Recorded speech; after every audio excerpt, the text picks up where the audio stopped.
Good day everyone, this is Alvin again from the Philippines and welcome to my review of the Group 2 of the Supra Chat for Mister Supranational 2021.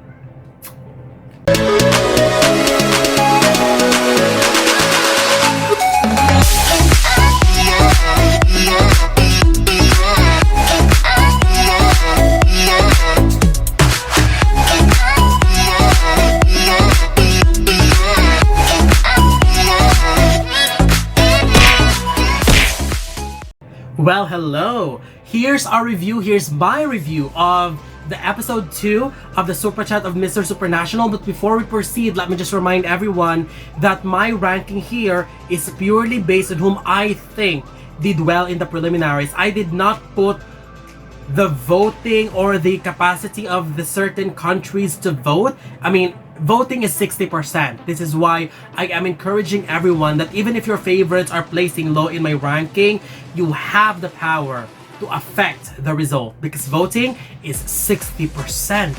So you have to download the app, the Mister Supranational app, and vote for your favorite candidate. But here's my review for episode 2. And the competitors were Brazil, Colombia, Dominican Republic, Ecuador, Mexico, Panama, and Puerto Rico. 7 men competed in episode 2, but based on everything that I have seen, as what I've said before, I will be revealing my top 5 for each episodes of the Mister Supranational Super Chat. And based on these 7 candidates, my top 5 favorites were number 5, Dominican Republic.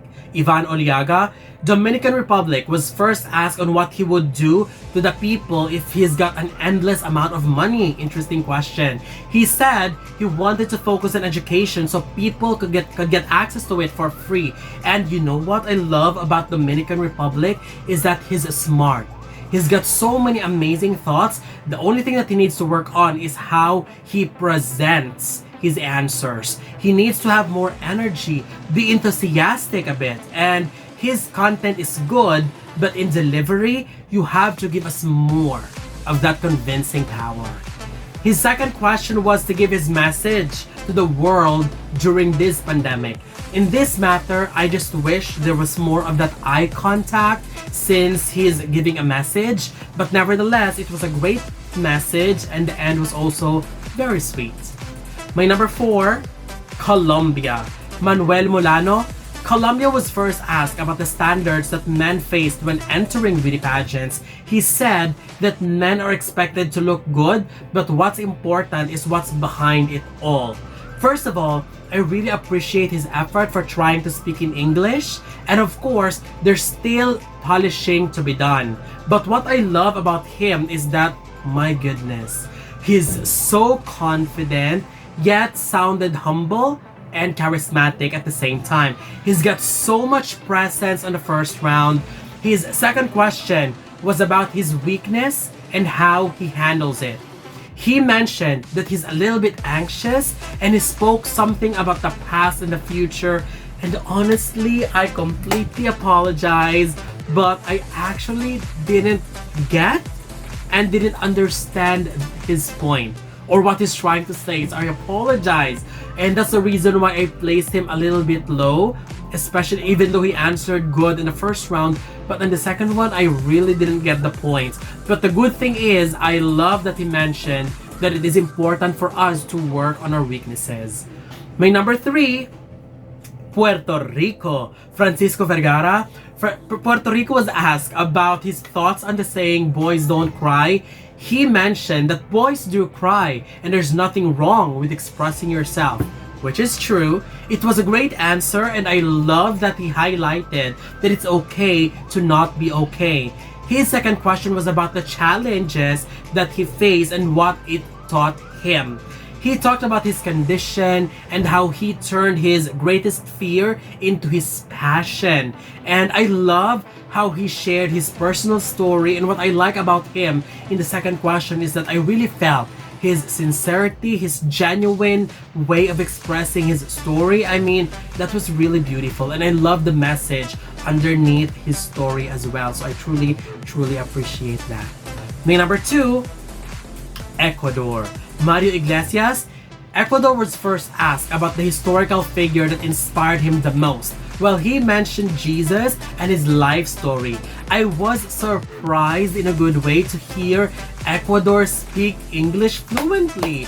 I loved it. When it comes to his response, I think it was great. And if he only focused on answering directly, he won't be repeating the same thoughts over and over again. So hopefully he will work on that. But nonetheless, I really love his response. His second question was his meaning of life and humanity during the COVID pandemic. He mentioned that he learned that life is fragile and we need to enjoy the things that we have, like our families, and value the simple things. I think his answer on this question is super excellent.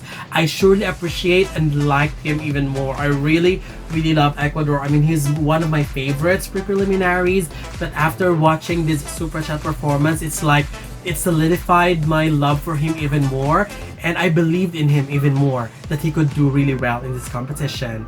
But my winner for episode 2 goes to Mexico.